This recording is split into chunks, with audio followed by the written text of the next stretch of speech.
Now to the crisis in the Mideast and a fragile agreement for a ceasefire and the release of hostages. Of course, mixed reaction and a lot of confusion this morning about a potential deal both in Gaza and in Israel, especially since Israel now has delayed a cabinet vote on this agreement. All right, so yesterday news broke of this deal and there was jubilation. ABC's Tom Soufi Burridge was in Tel Aviv then, but has also been on the ground for such a long time. This is the guy to turn to.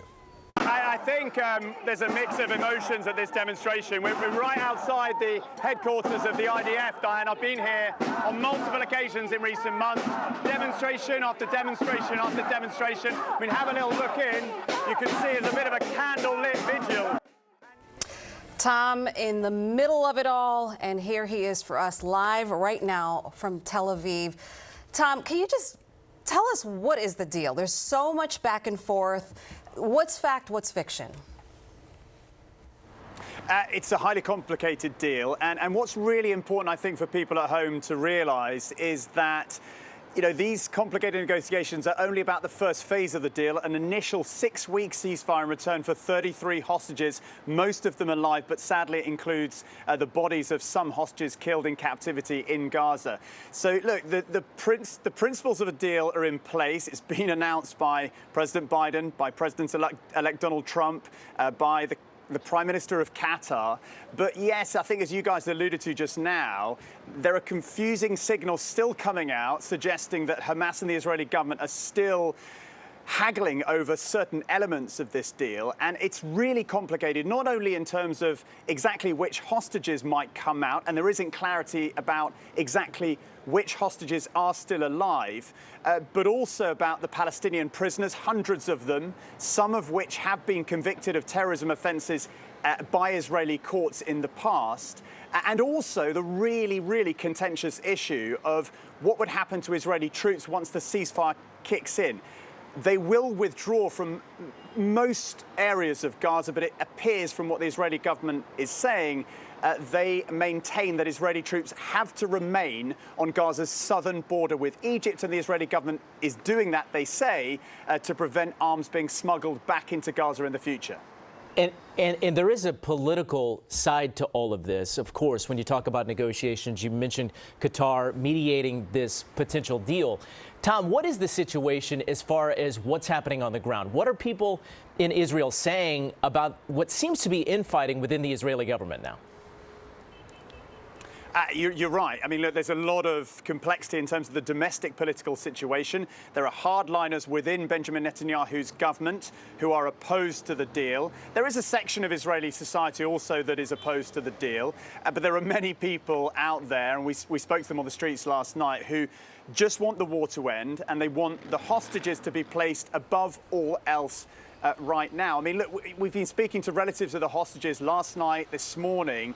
There's a mix of emotions. I mean, one cousin of a dead hostage inside Gaza, so his cousin effectively was killed on October the 7th in the kibbutz right near to Gaza, but they haven't got his body back, like other families, sadly. And he said, look, I'll believe it when I see it, that there will be a deal. And he described all of the families of the hostages as his extended family now, because the movement has become so close over the last year and a bit that they really are so kind of together and behind one another.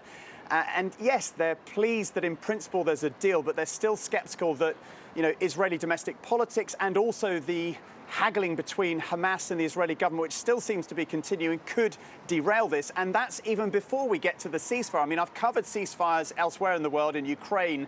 They're not straightforward.